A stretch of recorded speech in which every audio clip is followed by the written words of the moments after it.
오히려 제가 30대, 40대보다 지금이 더 행복해요. 네. 근데 그게 이제 왜 그러냐면 때문에 그런 것 같아요. 포기하지 말아라. 힘을 잃지 말아라. 세상에 내가 만 가지면 누릴 수 있는 것이 수천 수만 가지라는 걸 알게 됐대요. 와.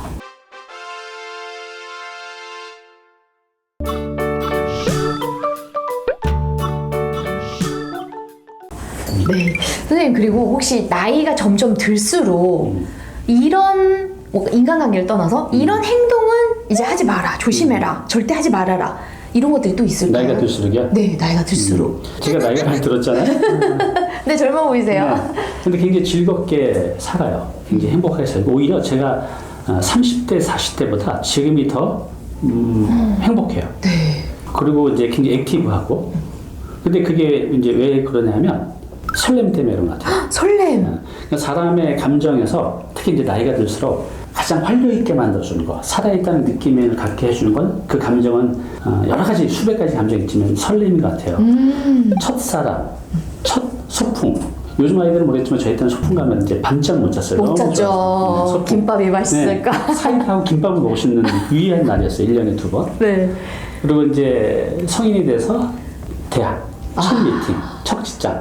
얼마나 설레요. 또 그러다가 이제 성년이 되면 그 설렘이라는 감정이 점차 없어지고 그냥 다람쥐 쳇바퀴 돌면서 살게 되죠. 그래서 나이가 들면서 설렘이라는 감정이 없어지게 되는데 지금 생명력을 점점 잃어가는 거죠. 그런데 오히려 나이가 들수록 그 설렘이라는 감정을 갖게 하는 방법이 있어요. 뭐죠? 그게 뭐냐면 지금 질문하신 게 나이가 들수록 이건 절대 하지 말아라. 맞아요. 호기심을 포기하지 말아라. 호기심을 잃지 말아라. 네. 호기심을 있는 걸 이제 포기하지 말아라. 또 배움을 포기하는 것을 하지 말아라. 배움을 그치 포기하지 말아라. 네. 우리가 이제 가장 그 중요한 감정이 설렘이라고 했는데 그 설렘은 내가 무언가 호기심을 가질 때, 또 배움을 통해서도 우리가 많은 설렘을 가질 수가 있거든요. 그래서 몰랐던 세상을 알아갈 때 우리가 얼마나 행복해요. 그 행복이라는 감정이 이제 설렘이라는 이제 감정이 있었던 것 같아요. 제가 아시는 분이 60대 초반에 사별을 했어요. 60대 초반이면 좀 이른 나이에 네. 하셨네요. 근데 이제 이혼은 서로 꼴보기 싫어 이혼했기 때문에 이혼해도 그렇게 크게 아쉬울 게 없어요. 근데 서로 좋은 관계가 있을 때 그분이 이렇게 돌아가시면 그 빈자리가 너무 커서 우울증도 오고 심지어는 이제 극단적인 선택을 할 생각까지 하셨대요. 그렇게 이제 3년, 4년 보내면서 이분이 재산도 좀 있으셨어요. 그래서 완전히 집 안에만 있는 것, 바깥에 안 나가고 네. 이제 그런 단계까지 간 거죠. 네. 이제 그런 모습을 보고 그분의 이제 좋은 친구분 한 분이 이럴 때 정말 내 마음을 알아주는 친구가 필요한 것 같아요. 그 친구분 한 분이 그분을 이제 끌어낸 거죠. 그러면서 내가 지금 취미생활을 하고 있는데 나랑 한번 같이 가보자. 그래서 그분이 간 곳이 뭐냐면 사교 댄스하는 것이었어요. 댄스. 네. 우리가 인간이 뭔가 음악에 맞춰서 내 몸을 움직일 때 그것만큼 행복한 게 없대요. 춤 좀 추시나? 네. 저는 왼발만 2개입니다. 그래서 그분이 이제 거기를 간 거예요. 네. 근데 이제 쭈뼛쭈뼛 하시다가 이제 친구를 통해서 춤을 배우게 되고 그래서 새로운 세상을 만난 거죠. 내가 정말 즐길 수 있는 거. 호기심이 생긴 거죠. 춤에 대해서. 그렇죠. 그래서 그분이 2년 만에 대회까지 나가게 되었대요. 그래서 지금은 이제 그분이 그 뒤에 찾아오셨는데 이제 3년 전에 오셨을 때는 자세가 이러셨거든요.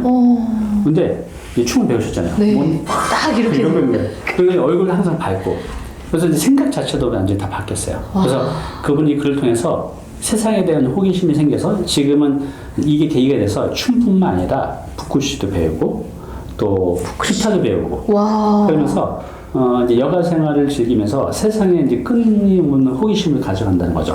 세상에 내가 호기심만 가지면 누릴 수 있는 것이 수천 수만 가지라는 걸 알게 됐대요. 그래서 우리 어린아이처럼 세상에 대한 호기심 포기하지 말자. 또 배움을 포기하지 말자. 그러면 그 과정에서 혹시 선생님 막 돈이 많이 들어서 이거는 내가 호기심을 가져보고 싶어도 너무 좀 부담스럽다라는 것들이 있을 수 있잖아요. 그렇죠. 경제적 부담 많이 없이도 호기심 가질 만한 것들이 뭐가 있을까요? 여러 가지가 있겠지만 제 개인적으로 꼭 권하고 싶은 것은 독서예요. 저는 책을 읽을 때 가장 행복하거든요. 물론 이제 독서가 습관화되지 않은 분들은 책 읽는 게 오히려 행복이 아니라 고통스러울 수 있어요.